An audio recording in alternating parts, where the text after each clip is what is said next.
श्री सच्चिदानंद सद्गुरु साईनाथ महाराज की जय।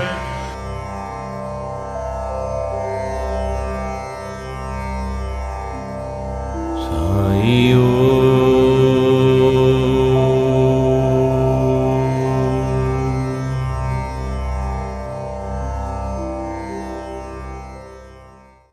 அனைவருக்கும் வணக்கம். கீழே வெற்றியருக்கு பேசுகிறேன். சீசாய் சச்சரிதம்ங்கிற புத்தகத்திலிருந்து 24வது அத்தியாயத்தை பற்றி பார்க்கலாம். இந்த அத்தியாயத்தில் என்ன சொல்லப்பட்டிருக்கு அப்படின்னா, நமக்கு கிடைக்கக்கூடிய உணவை மற்றவங்களோட பகிர்ந்துக்கணுங்கிற ஒரு விஷயத்தை இதில் சொல்லியிருக்காங்க. அடுத்து பக்தர்கள் சேவை செய்கிறது அவங்க என்ன மனநிலையில் செய்கிறாங்களோ அதை அவ்வாறே அவர் பாபா ஏற்றுக்கிட்டாருங்கிற நிகழ்வை நம்ம இதில் பார்க்கலாம். இப்போ இந்த உணவோட முக்கியத்துவத்தை பற்றி பார்க்கலாம். என்னென்னா, பாபாவோட ஹேமத் பந்த் ஒரு நாள் இருக்கும்போது அங்கே மற்ற பக்தர்களோடு இருக்கும்போது என்ன நிகழ்வு நடந்ததுன்னா, ஹேமத் பந்தோட கோர்ட்லேருந்து பருப்பெல்லாம் கீழே விழுந்ததை பார்த்தாங்க. அப்போ அவர் கேட்குறாங்க, எல்லாம் நீ சந்தைக்கு போயிட்டு வந்தியா, பருப்பு வாங்கிட்டு வந்தியா, உன்னோட கோர்ட்லேருந்து பருப்பெல்லாம் விழுதுன்னு. நான் கடைக்கெல்லாம் போகல, எப்படி என்னுடைய கோர்ட்டில் இந்த பருப்பு வந்துச்சுன்னு எனக்கு தெரியல அப்படின்னு சொல்லும்போது பாபா நகைச்சுவையாக சொல்கிறாராம், ஹேமத் பந்துக்கு தனியாக சாப்பிட்ற பழக்கம் இருக்குது, அதுதான் இந்த பருப்பு அவருடைய பாக்கெட்டில் இருக்குது அப்படிங்கிறத அவர் நகைச்சுவையாக சொன்னாராம்.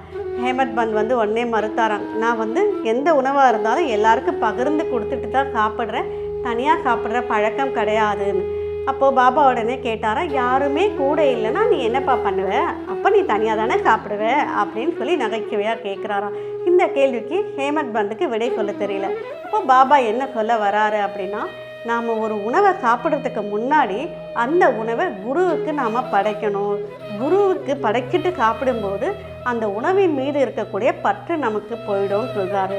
ஸோ உடல் மீது, அந்த உணவின் மீது நமக்கு பற்று போக போக என்ன ஒரு இது நமக்கு வரும்னா, உடலுக்கு, அந்த அறிவுக்கு நாம் உடல் அல்ல ஆன்மாங்கிற ஒரு விஷயத்தை உணர ஆரம்பித்து பேரின்பமான ஒரு விஷயத்தை தேடி அது போகும். நிரந்தரமான ஒரு மகிழ்ச்சியை நோக்கி தன்னுடைய பயணத்தை அதை மேற்கொள்ளும் அப்படிங்கிற விஷயத்தை அங்கே சொன்னார்.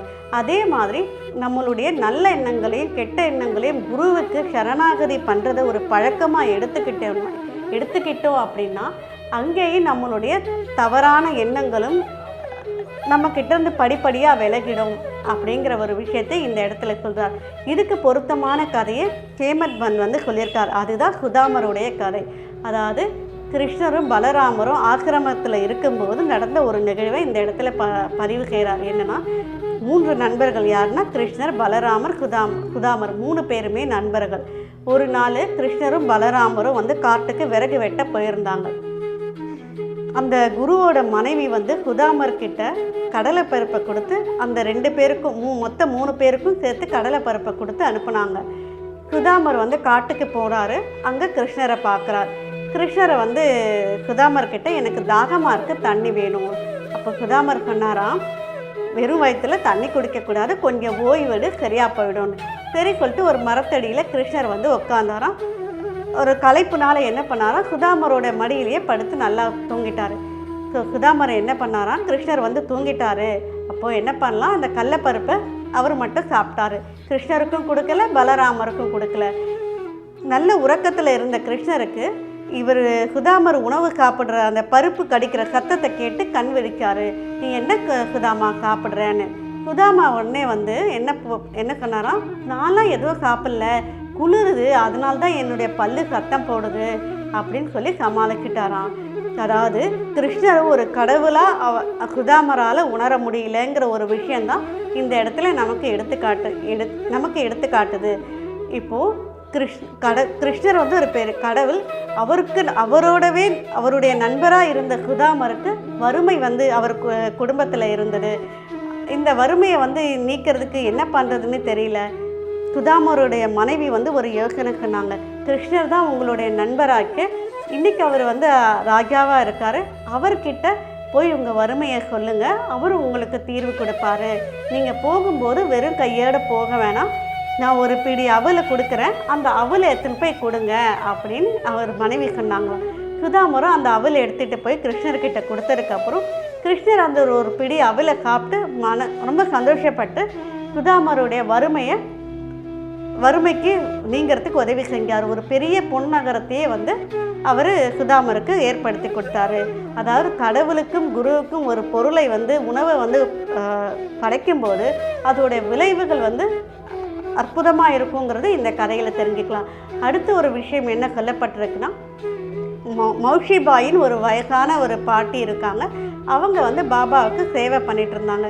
அவங்க வந்து அவங்க வந்து அணுகுமுறை எப்படி இருந்துச்சுன்னா ரொம்ப கடுமையாக இருந்தது. அங்கே இருக்கக்கூடிய பக்தர்கள் எல்லாம் வந்து சொன்னாங்களாம், இவ்வளோ கடுமை காட்டாதே பாபா கிட்ட, ரொம்ப மென்மையாக செய்யணும். இதை கேட்டுட்டு இருந்த பாபாவுக்கு ரொம்ப கோபம் வந்துடுச்சு. அவர் ரொம்ப கோபத்தோடு நடந்துக்கிட்டார். இதை பார்த்து மற்றவங்களுக்கெல்லாம் என்ன பண்ணுறதுன்னே தெரியல. பாபாவுடைய நல்லதுக்கு தானே நாம் சொன்னோம், ஏன் இவ்வளோ கடுமையாக நடந்துக்கிறாரு அப்படின்னு அவங்களுக்கு புரியல. அப்புறம் கொஞ்சம் நிதானத்துக்கு வந்ததுக்கப்புறம் அவர் என்ன சொன்னார்னா, பக்தர்கள் எனக்கு எந்த விதமாக சேவை செய்யணும்னு நினைக்கிறாங்களோ அவங்க போக்கிலேயே விட்டுடுங்க, அதற்கான பலனை நான் பார்த்துக்கிறேன். பக்தர்களுடைய சேவையில் யாரும் தலையிடக்கூடாதுங்கிறதுல பாபா ரொம்ப உறுதியாக இருந்தார். இந்த நிகழ்வுகள் தான் வந்து தீசாய் சத்சரிதம்ங்கிற 24வது அத்தியாயத்தில் சொல்லப்பட்டிருக்கு. நன்றி, வணக்கம். சச்சிதானந்த சத்குரு